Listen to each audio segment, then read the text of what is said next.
No, it's actually the reason, and Michael, I assume the reason you're asking, I mean, it's a very important question because it really does go to, I think, your point, which is this court decision it's a case that proves too much. The argument that's being made in the case is that basically the state can encroach on any religious behavior whatsoever so long as it doesn't encroach on religious opinion.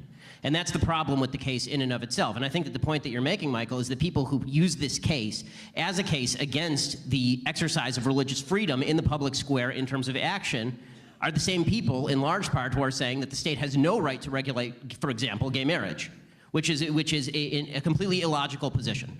So you have to believe that either the state has to make provision and make room for religious liberty in exercise, or you have to believe that the state has the power to basically compel whatever behavior it seeks so long as it doesn't affect opinion.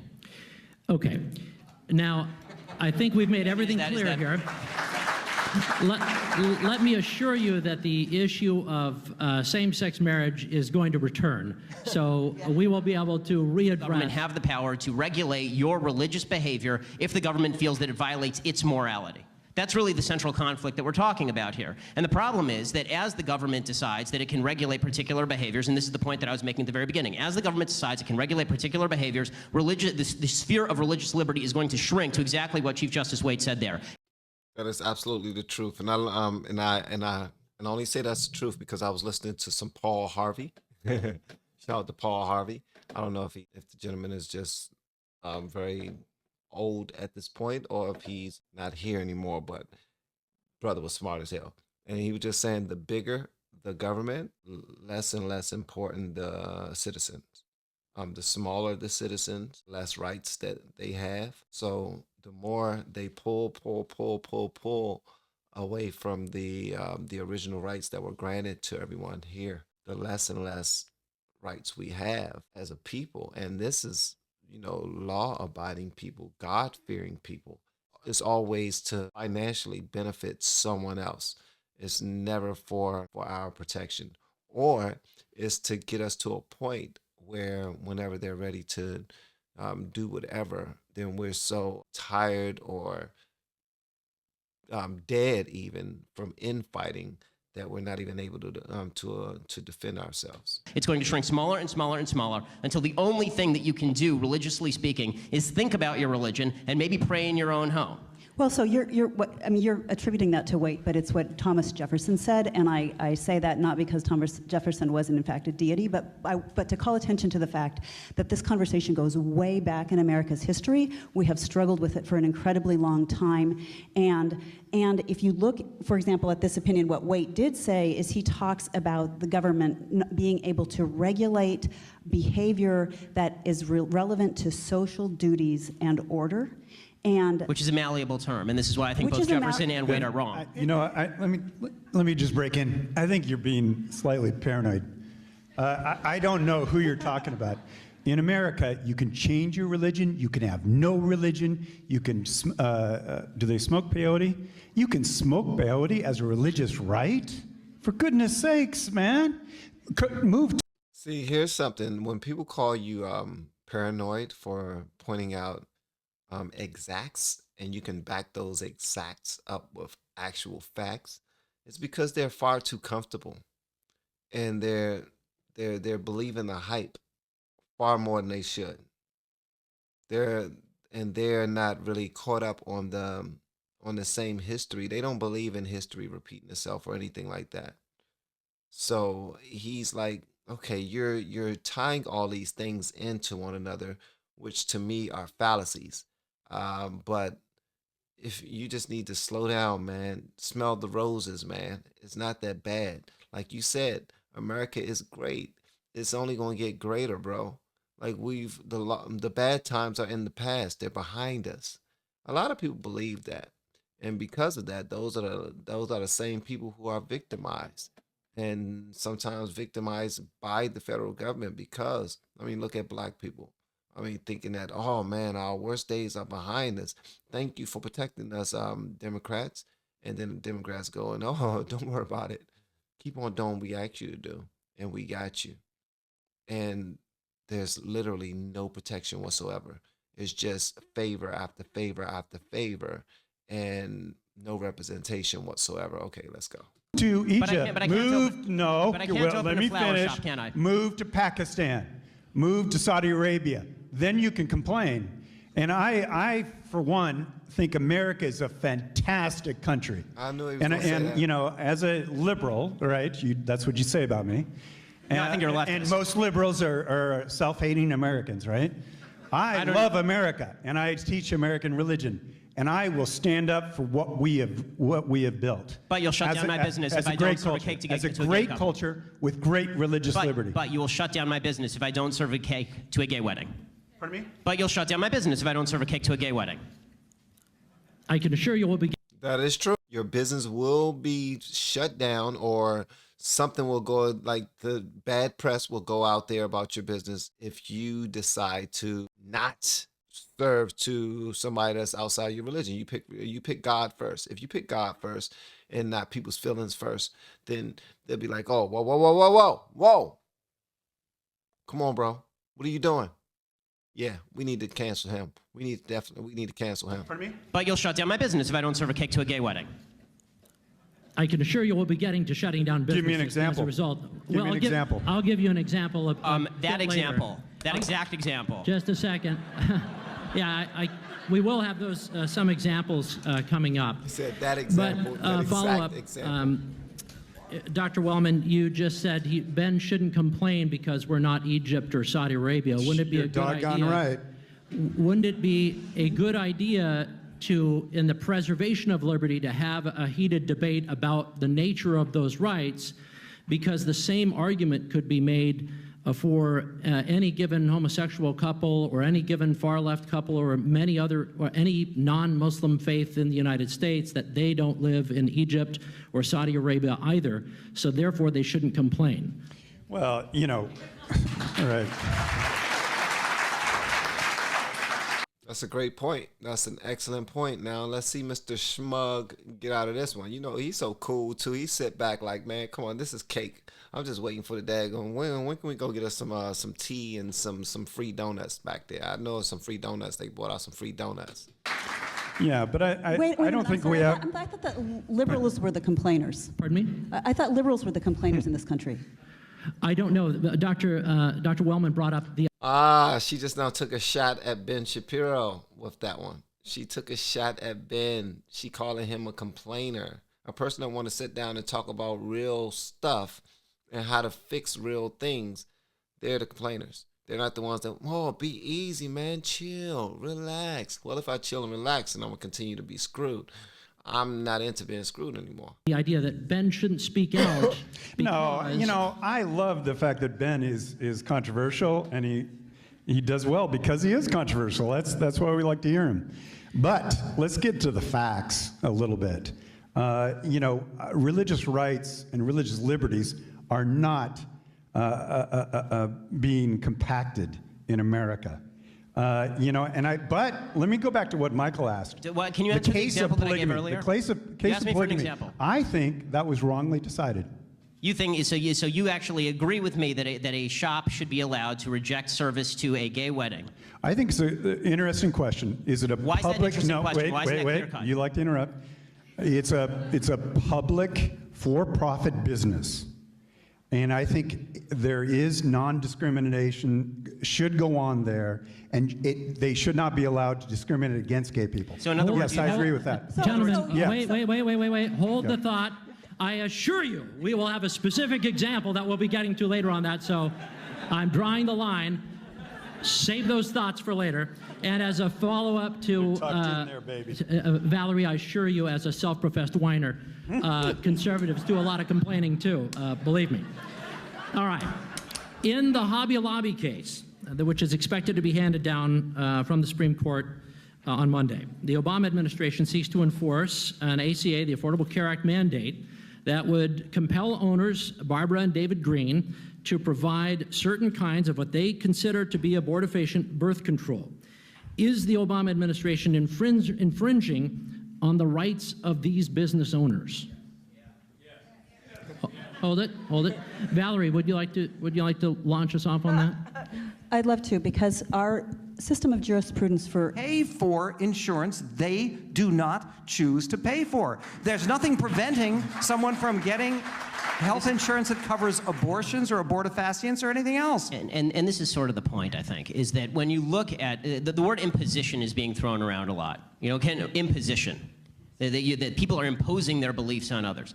There's only one group in this country that is using the government to impose their beliefs on others at the point of a gun, and that is not Hobby Lobby. Hobby Lobby is involved in a consensual relationship between the employer and the employee. Churches are involved in consensual relationships between themselves and their constituents. The government is not involved in a consensual relationship when it tells a business that it will revoke its license and it will come to their front door if they remain open, and it will forcibly shut down their business. There's only one person and one group that is coming to the party here with a gun. And the only group, I mean, you said conservatives love guns. Liberals love guns far more. They just love guns that are being used by the government against conservatives.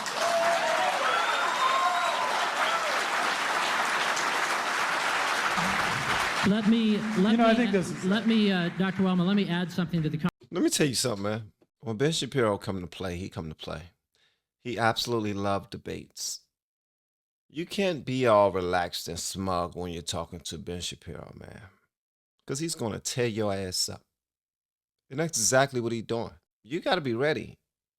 My man's body language just shows that he's fearful of Ben Shapiro. That he has animus toward Ben Shapiro. He's bored with being up there on the stage talking about facts. Yet, he's going to point out the fact that he's speaking on facts.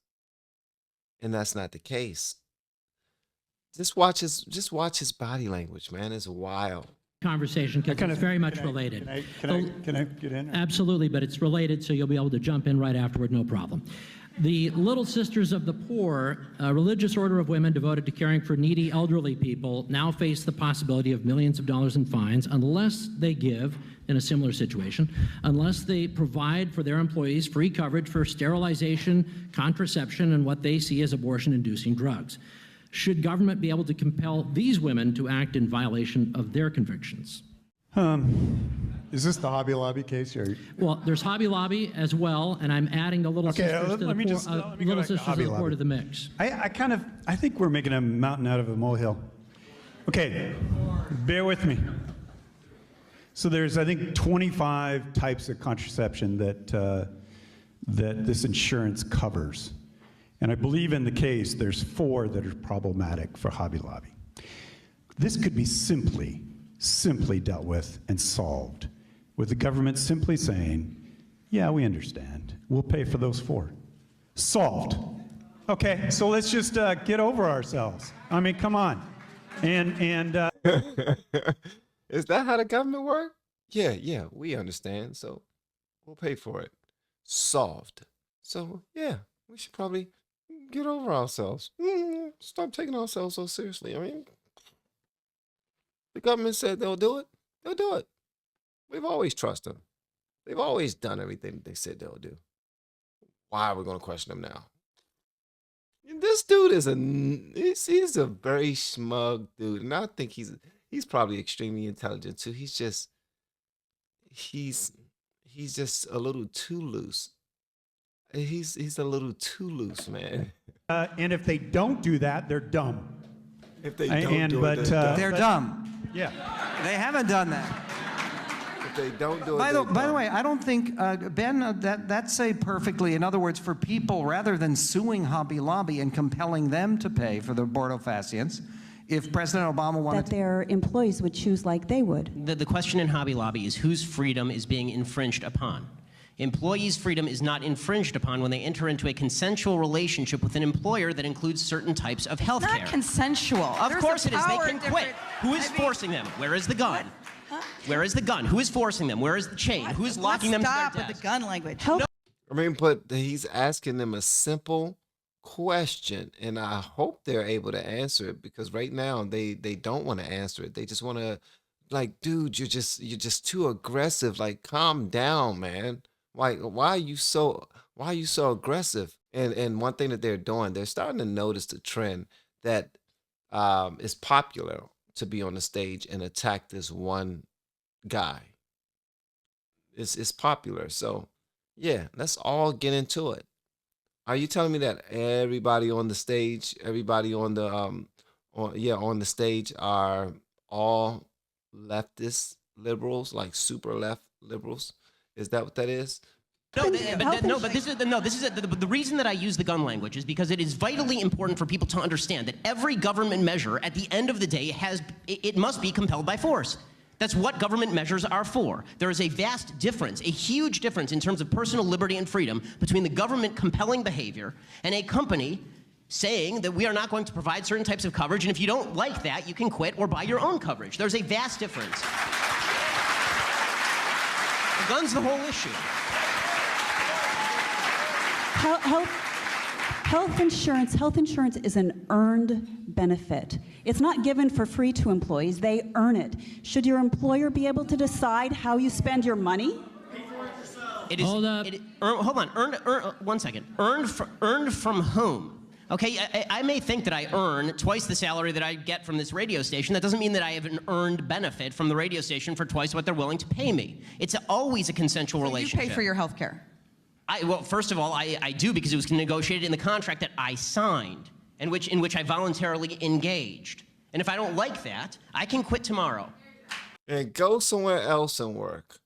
What is up with these adults? Keep on acting like they're forced into doing something. They actually have the freedom to go do whatever they want.